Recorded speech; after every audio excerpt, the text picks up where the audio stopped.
So, to continue a little bit with rejoicing and also about the coronavirus, um, we received one comment on the website. Somebody watched, I think, the BBC from yesterday. They were from Italy.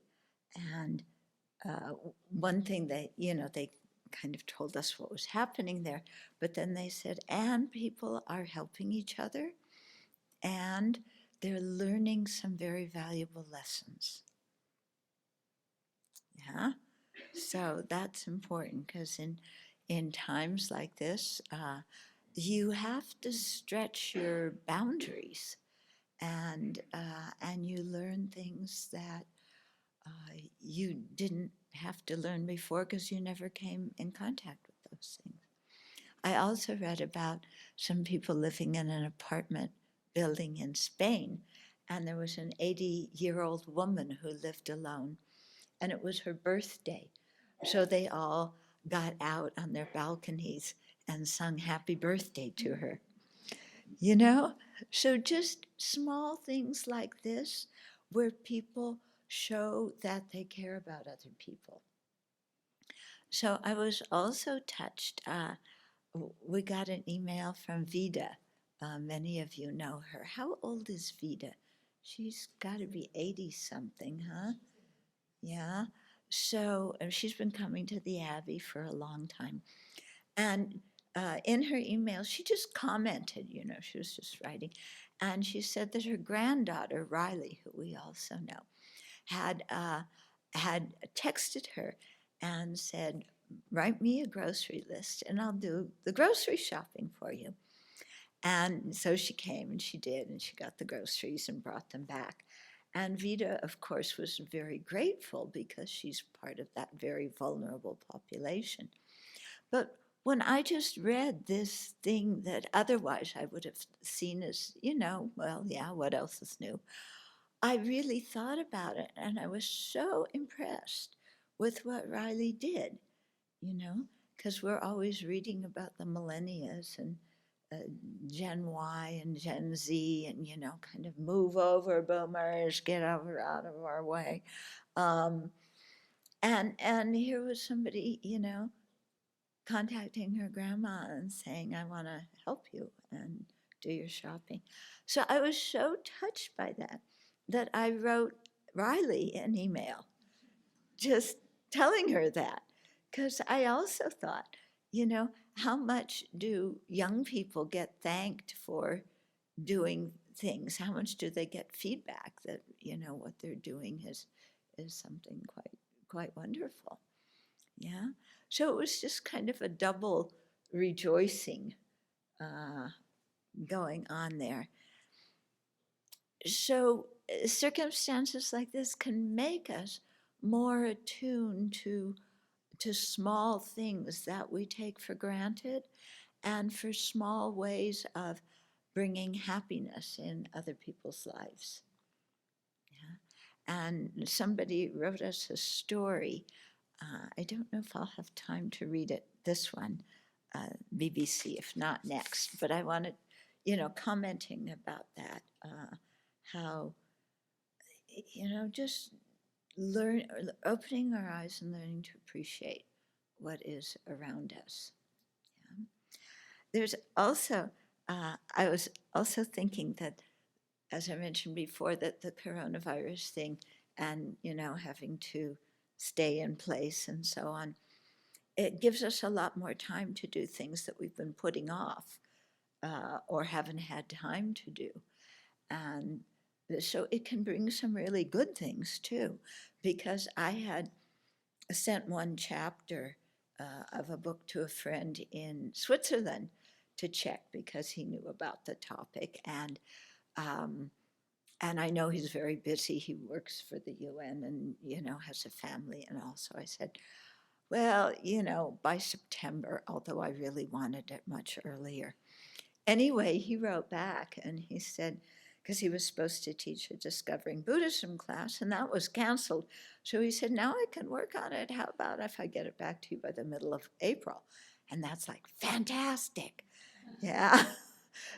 So those kinds of things where, can just give us the possibility to do things, yeah, that we otherwise would have put off or never gotten to or whatever. Okay, so then let me read you another thing that we got today.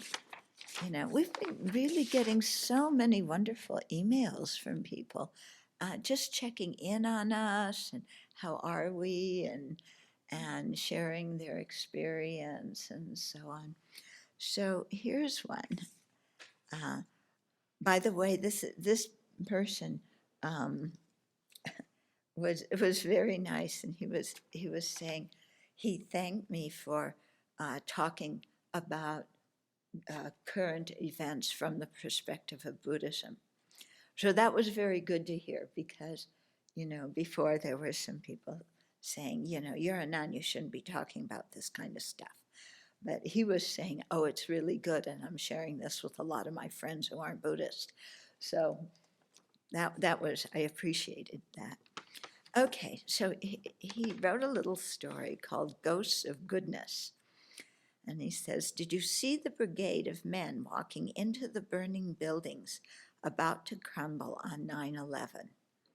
Stoically marching forward, I saw them for a moment, and then they turned to ash, and I ran away. They appeared again out of thin air in an instant in paradise when earth raged back at us for our sins against us.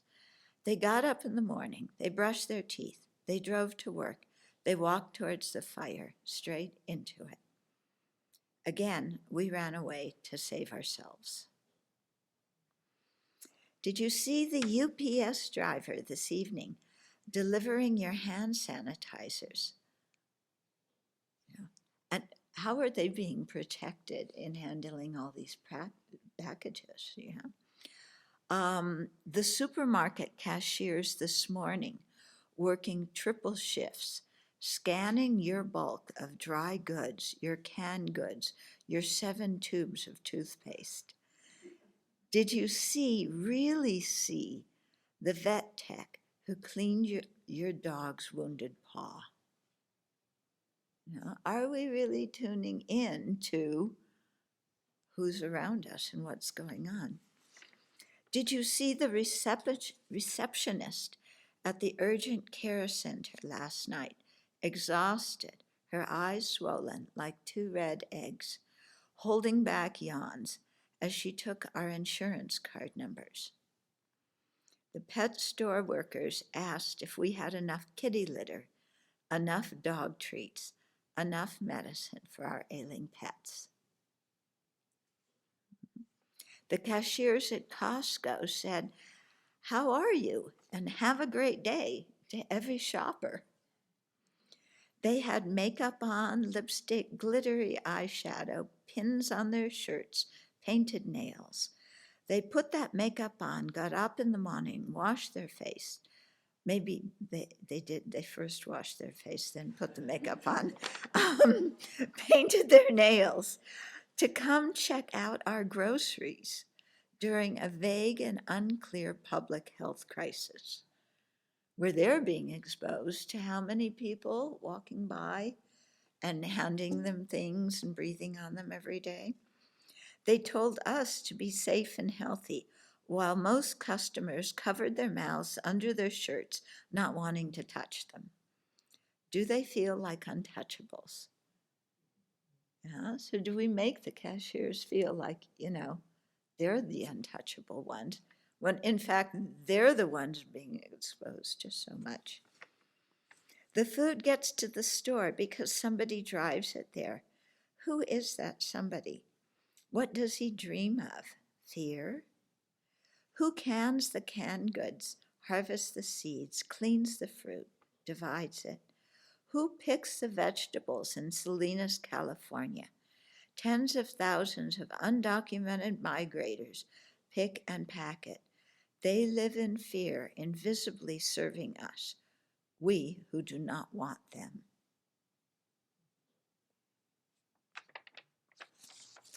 Those currently working from home can relax. rejoice even, a much-needed break. They are protected by computer screens and reliable paychecks. Refugees without nations do not work from home. Unemployed waiters cannot serve patrons from kitchen tables. Those in the mist, in the fields, on the docks, in the stores, working in the urgent care clinics, on the front lines, those running towards the fires, towards the viruses, marching directly into the wars, the genocides, the famines, while the rest of us run away, hoarding. The ghosts of goodness, usually underpaid, unseen, wake up in the morning. They wash their faces. They worry about their children. The aid workers in Syria see the bombs dropping. They look at them. They walk under them to help the screaming parents of lost children. They show up. I think we can all show up.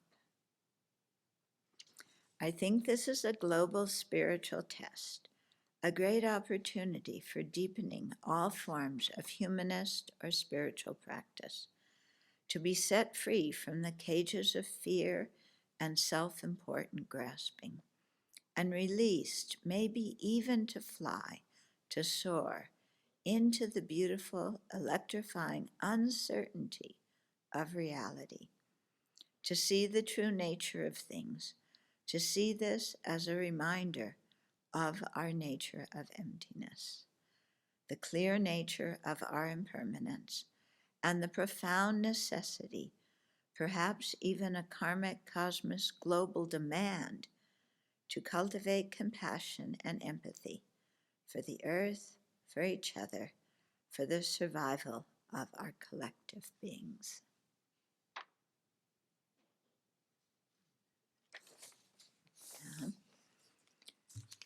So, what can I add to that?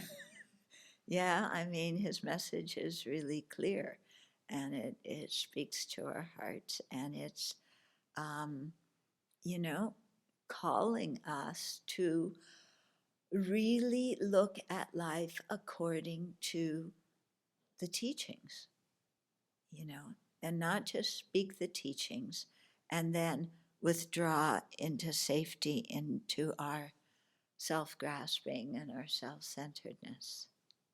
Yeah. But as much as we can, in our own limited but continually expanding way, to to open our hearts and do what we can for the collective well-being.